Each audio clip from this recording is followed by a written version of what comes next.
Hey guys, it's Kenyon, and today I'm reviewing the new Diansheng version 2, technically version 3, FTO.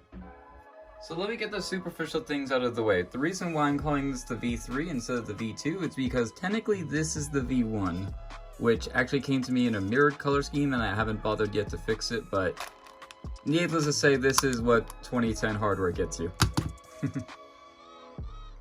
So let's go over the superficial things first. The first thing that I want to mention is the size. It is relatively small compared to other FTOs. It is, I believe, about 1 or 2 millimeters bigger than the original Diansheng FTO, but quite a bit smaller than the Qi, the Shengshao, and especially small compared to the Dian FTO, which is the main cube I'll be comparing it to. The next superficial thing I wanted to talk about is the actual piece design.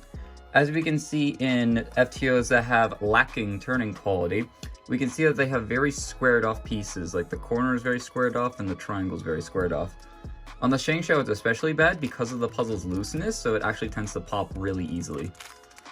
The Qi has less of an issue with that and a bit more rounded pieces, but they're still relatively squared off, which basically makes reverse corner cutting next to impossible. On the Dian FTO, what they did was they added a lot more Florian holes around the puzzle to allow a decent bit of reverse corner cutting. On the newer Diansheng FTO, it appears that they took note of that and put more Florian holes in the pieces, so you'd expect a decent amount of reverse corner cutting. On my settings, however, it's not really the case. And especially if we were going to these corner cuts that are in the same orbit, it tends to do this, which is not a vibe that you'd like to get, because on the Dian FTO, if you were to get a lockup like this, it snaps right back into place. And sometimes you don't even get this lockup, but it does tend to want to right itself. Versus this, I mean, I haven't even touched it and it's still like that. The last superficial thing I wanted to take note of is the actual weight of the puzzle. So the Diansheng original comes in at about 88 grams. Now this has a core kit inside of it, which probably has a little bit more, and they're still about the same weight. So I'd estimate that this is about 92 to 93 grams.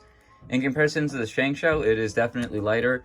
In comparison to the Qi, it's definitely also lighter. And in comparison to the Dian, this thing feels like a paperweight instead. One more thing I forgot to mention about the Diansheng's new mechanism compared to the old one is that we actually see an appearance from these stabilization pieces.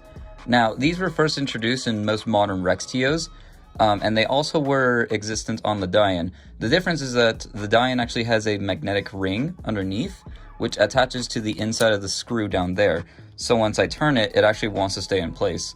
That magnet, however, does not exist on the Diansheng, so it is purely a piece there for stabilization, and they are quite easy to get out of alignment and just fall out like that.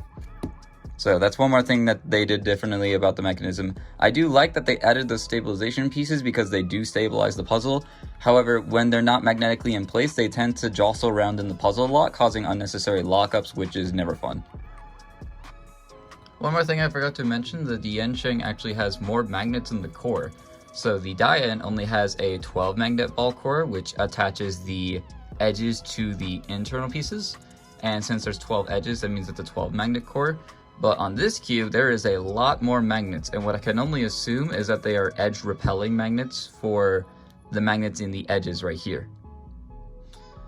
So that's something differently that I think they wanted to try out, and I don't know how it'll turn out yet. I need to do some setup on it. How I set up my cube is that I put angstrom in the core and then a drop or two of mystic in each of the orbits, and it's very smooth and soft, and I like it. I've had the Diansheng V2 FTO for about 2 weeks now, and my conclusion is that this puzzle is good, but it's not quite the best. Comparing it to the V1, the turning is just as smooth, if not smoother, and the pieces feel like they have less friction in them. The lightweight of the puzzle did make it awkward to handle at first, but after setup and solves, it really wasn't that big of an issue.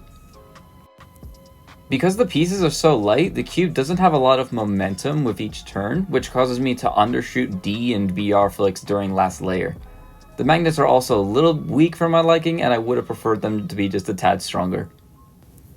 The main reason why I will not be maining this cube is that the Diansheng FTO version 2 still pops! This was very frustrating at first, as the first Diansheng was notorious for popping, but they seem to have taken note of that and they did fix the edge stock mechanism, and it is a lot more stable. Although I have had it failed on me once, it's nowhere near as bad as how bad it was on the version 1. This is where the addition of the new stabilization pieces comes into play.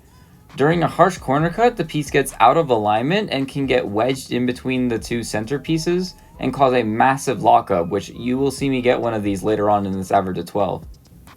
This being as frequent as it is causes me to not push my TPS during solves, as I'm anxious about the cube falling apart. Because of that, I feel as if the cube is holding me back from my potential turn speed, similar to how it did with the version 1. Overall, I still think this puzzle is great, and depending on the price when Diansheng releases this could be the new best budget FTO.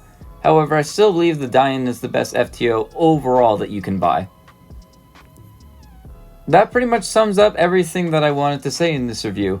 I would like to thank Diansheng as well as Ben Streeter for allowing me to test out this early look at the brand new puzzle, and to Cannon's Cubes for sponsoring my channel. Use discount code PETIT at checkout to get a 5% discount on all of your orders. Thanks so much for watching and enjoy the rest of this average of 12.